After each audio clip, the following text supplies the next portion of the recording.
Hello students, previous video में हम United Nations के बारे में पढ़ रहे थे। इस वीडियो में हम इसी चैप्टर को आगे कंटिन्यू करेंगे। तो हम the organs of the UN के बारे में पढ़ रहे थे, जिसमें द जनरल असेंबली के बारे में मैंने पढ़ा दिया था।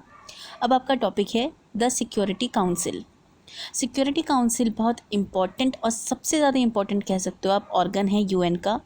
इसको एनफोर्समेंट विंग भी कहा जाता है, मतलब सारे चेंजेस करने वाला या इम्पोर्टेंट डिसीज़न लेने वाला, ये सारा काम जो है इम्पोर्टेंट वो यही ऑर्गन करता है। इसमें 15 मेंबर होते हैं। 5 मेंबर परमानेंट होते हैं। परमानेंट मतलब उनको कोई चेंज नहीं कर सकता, वो वैसे ही रहेंगे मेंबर्स, कभी भी वो मेंबर बदले नहीं जाएंगे। इनमें कौन कौन सी कंट्री शामिल है परमानेंट मेंबर्स में? USA, UK, France, People's Republic of China और द रशियन फेडरेशन। ये 5 कंट्रीज़ सिक्योरिटी काउंसिल की परमानेंट मेंबर्स में आती हैं। इसके अलावा जो बाकी के 10 मेंबर्स बचे वो इलेक्ट होते हैं, जिनको नॉन परमानेंट मेंबर्स कहा जाता है। इनका इलेक्शन जनरल असेंबली में होता है और हर 2 साल के बाद ये बदले जाते हैं। सिक्योरिटी काउंसिल की जो बेसिक रिस्पॉन्सिबिलिटी है वो यही है कि वो पूरे वर्ल्ड में पीस और सिक्योरिटी जो है वो कायम करे, और वो जब भी ज़रूरत लगती है वो तभी मिलते हैं। इनका कोई पर्टिकुलर टाइम नहीं होता है। किसी भी इम्पॉर्टेंट डिसीज़न पे उनको विचार विमर्श करना है तो वो मीटिंग करते हैं और उसके बाद वोटिंग की जाती है। वोटिंग में जो नॉन परमानेंट मेंबर्स हैं उसमें कम से कम 9 मेंबर्स की मेजॉरिटी के साथ हाँ होनी चाहिए और सारे परमानेंट मेंबर्स की हाँ होनी चाहिए, तभी कोई डिसीज़न जो है वो फाइनल होता है। अगर कोई भी एक मेंबर कंट्री, मतलब जो परमानेंट मेंबर्स में से जो मेंबर कंट्री है 5, उनमें से अगर कोई एक राज़ी नहीं होता तो वो डिसीज़न पूरा का पूरा कैंसिल हो जाता है, चाहे बाकी सारे उस डिसीज़न के फेवर में क्यों ना हो। तो इस मना करने वाला जो डिसीज़न है इसको बोला जाता है वीटो पावर। ये मैं आपको फिर से एक बार समझा देती हूँ, क्योंकि वीटो पावर जो है वो बहुत ज़्यादा इम्पॉर्टेंट है। कि टोटल 15 मेंबर्स हैं आपके पास।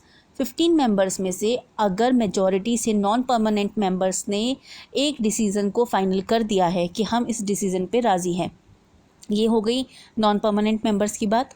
अब अगर परमानेंट मेंबर्स को अगर ये कह दिया जाता है कि परमानेंट मेंबर्स जो है वो वोटिंग करेंगे, और परमानेंट मेंबर्स में से 4 जनों ने हाँ में वोटिंग करी लेकिन एक परमानेंट मेंबर ने ना में वोटिंग कर दी, तो ये नहीं देखा जाएगा कि वोटिंग जो है सब ने मेजॉरिटी से करी है, सिर्फ एक उसके अगेंस्ट है।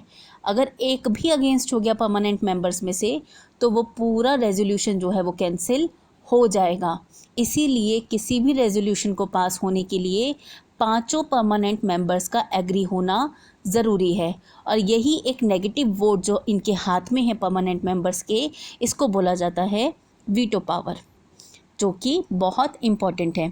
और अगर वीटो पावर के ज़रिए अगर कोई भी डिसीज़न फाइनलाइज नहीं हो पाता तो ये वापस जनरल असेंबली में चला जाता है, और फिर जनरल असेंबली जो है वो इस क्राइसिस पे डील करती है, जिस पे डिस्कशन चल रही होती है, और कोई भी उनको ज़रूरत लगती है तो वो कोई भी एक्शन ले सकती है फिर जनरल असेंबली वर्ल्ड पीस कायम करने के लिए।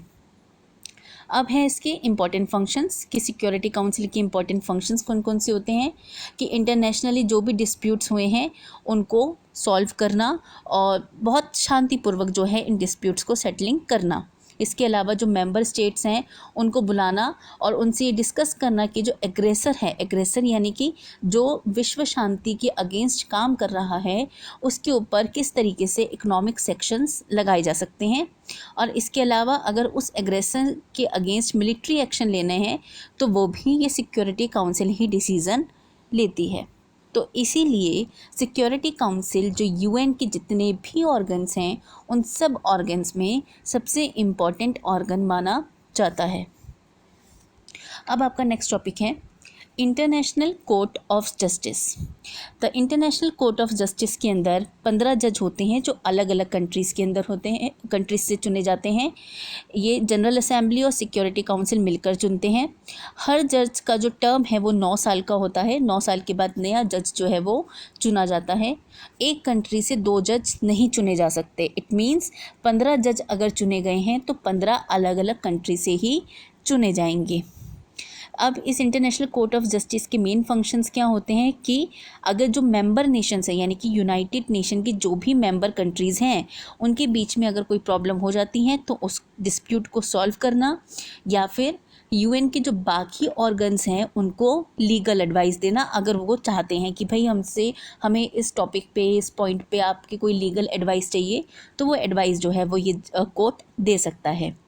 जितने भी मैटर्स आते हैं वो सारे मैटर्स जो है वो इंटरनेशनल लॉ को ध्यान में रखकर सॉल्व किए जाते हैं, यानी कि जो अंतर्राष्ट्रीय रूप से जितने भी कानून बनाए गए हैं उन कानून को ध्यान में रख के किए जाते हैं, जिससे किसी भी कंट्री को कोई भी डिसीजन से नुकसान ना पहुंच सके। इंटरनेशनल कोर्ट ऑफ जस्टिस जो है वो द हेग नीदरलैंड के अंदर सिचुएटेड है। इसका जो मेन सेंटर है वो the Hague in Netherland Holland में सिचुएटेड है। इसी के साथ आपका ये चैप्टर ख़त्म हो जाता है।